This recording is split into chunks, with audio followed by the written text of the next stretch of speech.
Okay. All right, so let's see what we got going on. All right, so here's what we got. We got the unit circle. So let's talk about the unit circle real quick. Okay. So the unit circle. We did this, we wrote down all the values. Because remember, we're dealing with a circle. So a circle is from 0 to 360 degrees. Then we dealt with that with radians. So it's from 0 to 2 pi. And that's what we're dealing with is 2 pi. Or well, we're dealing with radians. Okay? And so as you can see, from 30 degrees, 45, 60, 90, or pi over 6, pi over 4, pi over 3, pi over 2, and so on and so forth, all the way around to 2 pi, we've got what your cosine would be. Remember, when we were doing this, cosine was your x coordinate, sine was your y coordinate. Okay, so we're dealing with the unit circle. So we can have, from 30, 60, 90, 225, 215, well, 315, all the way to 360. But here's the thing, because we're dealing with a circle, if we have degrees that are higher than this. So what if we had 720? 720 is one rotation around and then another, whoops, sorry, and then another rotation. So now let's look at that in terms of what we got here. So what they're saying about sine is that if I have sine that can be broken down, separating the rotation. So a rotation is 2 pi. So if I can separate the rotation, then all I need to deal with is whatever the angle is that's left. Whatever my theta is left. So let's just look at a quick example. So right here, we've got sine of 13 pi over 6. 13 pi over 6. So let's think about that for a second. If we're thinking about a circle and we know that one revolution is 2 pi, and we're looking at 13 pi over 6, well, let's take 2 pi and change it to where it's got a 6 in the denominator. That would be 12 pi over 6. See? 12 pi over 6 is the same as 2 pi. 6 goes into 12 two times. So then if we separate this and we say sine of 12 pi over 6, that's just like saying what's going on up here is my 2 pi. So there's my 2 pi. So that's my whole rotation. So in doing this angle, I started here, went all the way around, and got right back to the start. And then what's left? Well, 12 minus 13 is just 1. So then I've got plus pi over 6. So let's make sure you can see that. Sine of 13 pi over 6 is the same as sine of 12 pi over 6 plus pi over 6. Okay, so that's what I'm doing. I'm separating this. And then, just as the lesson summary was telling us, that if I can separate my sine of whatever it is into that, so I've got 2 pi. Now they got 2 pi in, and what 2 pi n just means is that it's 2 pi times some number. So you can have one rotation, so that's 2 pi, or two rotations, that's 4 pi, or three rotations, that's 6 pi. So then that n would be how many rotations you got. Okay. So in this case, we only have one, 2 pi. 12 pi over 6 is 2 pi. So that's one rotation. So now all I care about is sine of pi over 6. Now, there are a bunch of ways we could solve that. What we're going to do is look back at this chart. So here we are, all right? Pi over 6 is positive pi over 6, right? And the x coordinate is cosine, the y coordinate is sine. So then that would mean that my answer for this would just be 1/2. Bada boom, I'm done. Okay. Now it gets a little trickier with this one right here. Okay. because I'm looking to see how many rotations I have. Well, my denominator is 3. So that means a full rotation would be 6 pi over 3. I don't have that. Okay? I don't have 6 pi over 3, right? So what I have instead is like a full rotation minus something. So let's think about that for a second. Okay? So what is this? Well, first off, we're gonna pull that negative out of there. So we're gonna say cosine, it's gonna be negative. Now, how am I gonna get 5 pi over 3? Well, I'm gonna take 2 pi, that's one rotation, and I'm gonna subtract pi over 3 because 6 pi over 3 is one full rotation. Well, if I'm just under one rotation, that's going to be 2 pi minus 12 excuse me, 2 pi minus pi over 3. That's going to be my 5 that's going to be my 5 pi over 3, okay? So just like we were doing again. So if I've got right here 2 pi, that's my full rotation, and then I've got minus pi over 3, okay? So let me make sure you got it. So I've got my 2 pi, that's my full rotation, only this time I'm subtracting. So if I follow those rules, right? If I follow those rules, that's going to be cosine of just negative pi over 3. That's what I'm looking at right there. Just like up here, I've got my rotations plus my other angle. Well, there's my other angle. And it, even though it says plus, just think of we're adding a negative, okay? We're adding a negative, all right? And so, oops, we can think about like that negative and that negative cancel each other out. So I'm going to look at the cosine of pi over 3, right? So what's the cosine of pi over 3?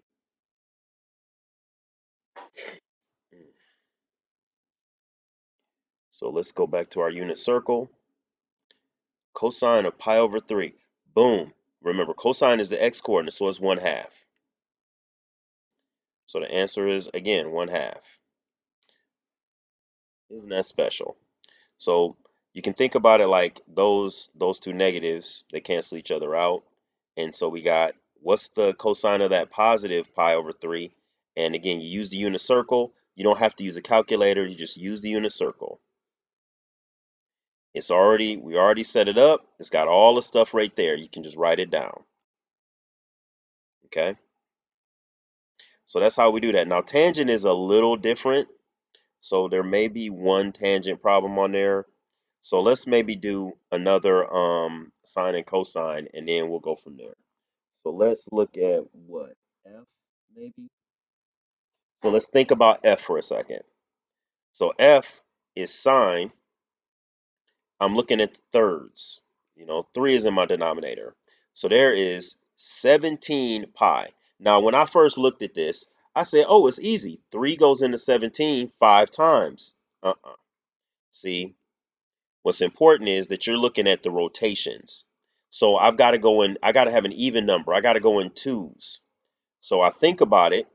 Okay, so how many rotations can I pull out of here? Well, then there's if I'm thinking about 3, so 6 pi over 3 is one rotation. So that means 12 pi over 3 is two rotations. If I reduce that, that would be 4 pi. Remember, 2 pi is one rotation, 4 pi is another rotation. So then I've got 5 pi over 3, right? So this is my rotations. So that's kind of discounted. So now I got sine of 5 pi over 3 that I need to work with, right? Now, 5 pi over 3. 5 pi over 3 is way over there, right? Now, you can look at where it's at. So my sign is negative. It's negative square root of 3 over 2. Now, I could just go with that. Now, the book wants you to do this, all right? So if we're looking at sine of 5 pi over 3, now I say, wait a minute. Well, 6 pi over 3 is a rotation. So I'm going to write that as sine of 6 pi over 3, which is the same as 2 pi, right? And I'm going to subtract um, pi over 3.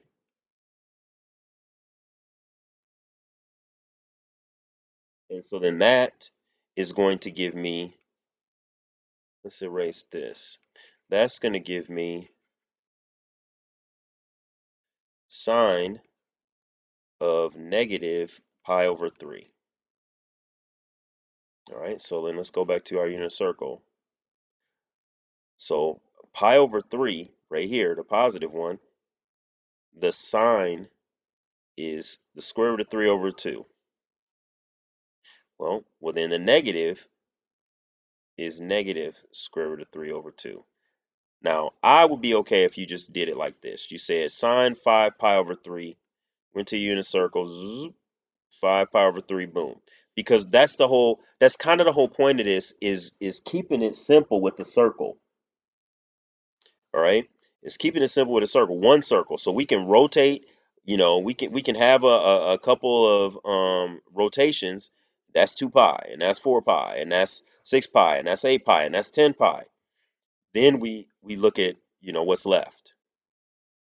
All right, so let's look at like 25 pi over 4, right? So pi over 4, so 4. Let's think. So one rotation will be 8 pi. Two rotations will be 16 over pi. You know, 16 over pi is 4 pi. Um, let's erase this. And then three rotations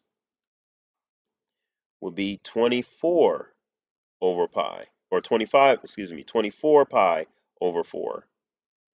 Remember, 2, 4, 6. If I reduce this, I get 6 pi. So then that's cosine of 24 pi over 4 plus pi over 4. So let that digest for a minute, right? So then that means I'm not looking at this. I'm just looking at what's left, cosine of pi over 4. And I go back to my unit circle. Pi over 4, 45 degrees, either doesn't even really matter, but cosine is x. So, it's my first coordinate. Square root of 2 over 2.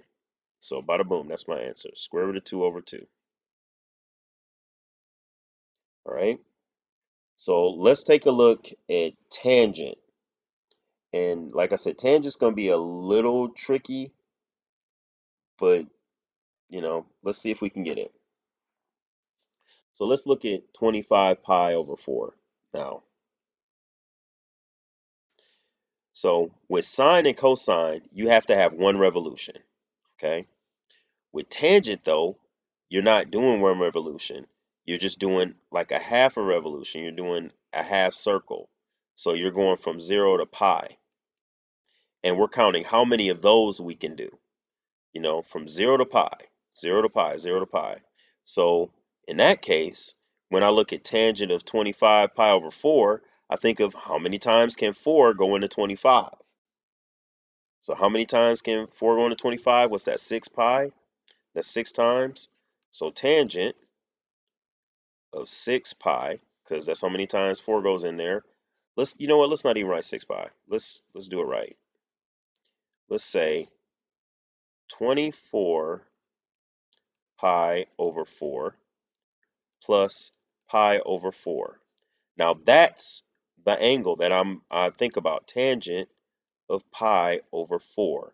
So now That's the other thing. Is so when I go over here and I'm looking at my unit circle, pi over 4, oh, where's my tangent? Well, remember, this is sorry. I got cosine, which is my first coordinate, and sine, which is my second coordinate. Well, tangent equals sine divided by cosine. So then that's what I do. I take the square root of 2 over 2 and divide it by the square root of 2 over 2. Now, what have I been saying every time you do something like this? That's a keep change flip problem. But guess what? It's not really. It's one thing divided by the same thing. When you take something and divide it by the same thing, it's just 1. So in this case, it's 1. So that's where we have a difference here. If we're looking at tangent, we see how many times my little denominator can go into my numerator, and then I see what's left. If I'm looking at sine or cosine, I need to think in terms of revolutions. So I'm looking at 2 pi. So I want to make sure, okay, if I'm dealing with 6, I got to think of 6 times 2. Okay, that's 12. 6 times 4, that's 24, you know? So I'm thinking so you definitely want to make sure that you got this on your note card, and you want to make sure you got a good understanding of these two. Okay. Now, I also want to make sure you see this right here, that when you've got a negative angle with sine, that kicks the negative out. When you've got a negative angle for cosine, it just goes away. So down here where I was like, hey, negative, nah, let's make sure we got this right. So I hope I didn't confuse you too bad. So when I've got this right here, that negative just falls off. Now it just worked out that those two negatives were supposedly cancel each other out. That's not how it works. Right here, I want you to pay attention to this right here. If you've got a negative angle and you're dealing with sine, then that thing's going to be negative. If you've got a negative angle and you're dealing with cosine, it's going to be positive. And just like here, if you're dealing with a negative angle and you're dealing with tangent, it's going to be a negative. Okay? So make sure you got those three down. I don't think you really need to worry about this too much because that's going from sine to cosine and from cosine to sine. So this, not so much. These three, you need to make sure you got them on your note card. You also need to make sure that you got some kind of representation of the unit circle because I'm not giving you a calculator. So having this unit circle is going to make things so much easier. You don't need to put the angles here, but you need to have, 0 and 2 pi, pi over 6, pi over 4, pi over 3, pi over 2, 2 pi over 3, and then have what they equal here. That's going to make things so much easier if you do that. So much easier. So make sure you got this and make sure you got this. Okay? So that's how we do that. So let's see. Let's see if we can take one more just for the heck of it. So let's look at cosine of negative 32 pi over 6. 32 pi over 6, right? So I got 6. That's my denominator. It's cosine, so I know I need to go in uh periods of 2. So I want 2 pi, 4 pi, whatever. So let's see. So 6 times 2 is 12. So there's more than 12 in there, so I'm gonna go to the next one. So now I got 24. 24. The next one's 36. So do I try to go 36 or something else? Well, let's not. Let's see what's left. So we're gonna go 4 pi.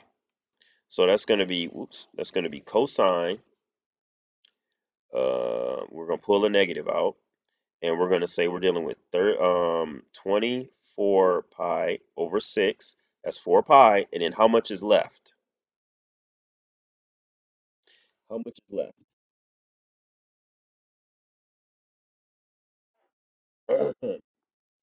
Sorry about that. So what is that? 8 pi left? So 8 pi over 6. Well, before you go any further, 8 pi over 6 can be reduced. So I'm going to have cosine of negative, what is that, 4 pi over 3? And then that negative falls off anyway. So now I'm dealing with cosine of 4 pi over 3. Well, now 4 pi over 3, remember, that's what, 6 pi is what I'm looking at for one revolution. So let's see if we got 4 pi over 3 on our unit circle. 4 pi over 3 right there. So if that's 4 pi over 3, right? And we're looking at 4 pi over 3 and we're looking at cosine, that would be negative 1/2 right here. The x coordinate, negative 1/2. Right? Now I don't want you to get confused. I know it's negative, but let me make sure you understand. This was negative 4 pi over 3, which means that if we were thinking a unit circle, we were going in that direction. We were going over here, okay? Well, that's the same as if I'm going in this direction. So that's what we did, all right? That's what we did. And we got negative 1/2, all right? So I hope that makes things plain. We got time for one more. Uh, let's look at this one just for the heck of it. So I got tangent of negative um, 18 pi over 3. Well, let's think about it. So I'm looking going in periods of 2 pi. So I got 2 pi, that's going to be 6, you know, and then 4 pi is going to be 12, and then 6 pi is going to be, it's 18. So 18 pi over 3 is the same as 6 pi. What happens with that? Well, unit circle, right? It goes all the way around. So I got 6 pi. So I went one rotation, two rotations, three rotations, and I'm back here. Well, tangent is sine over cosine. Cosine, sine. So I've got 0 divided by 1. Well, what's 0 divided by 1? 0. The negative doesn't even matter. All right. So there'll be 3 or 4 of these, and that's how you do them. So I hope that was clear. Take care.